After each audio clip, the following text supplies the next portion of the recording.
Welcome to the Rim Break Rodeo. We hope this video helps.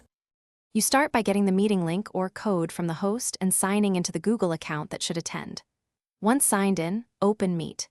Google.com or click the link. Make sure Chrome or Edge is your browser for fewer permission issues.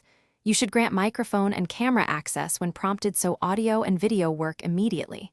If you have a calendar invite, click the Join button in that event. Now you're ready to enter the meeting interface and choose Device Settings. Once you click Join or paste the code and press Enter, you'll see a preview screen. Use it to pick the correct camera and microphone. Click the three-dot or gear icon to open device settings and switch speakers if audio sounds off. Test your mic with the visual meter and use the Test Call option to simulate joining. This helps avoid surprises. If background noise is an issue, enable noise cancellation.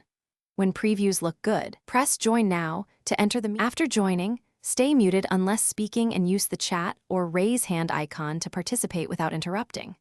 Share your screen only when ready by clicking Present Now and selecting the window or tab to avoid showing private content. If you get dropped or hear no audio, refresh the tab and rejoin via the original link. Make sure the correct account is active. If problems persist, switch to a wired network or the Google Meet mobile app. These steps fix most connection and permission errors quickly. Thanks for watching. Consider subscribing if we helped you.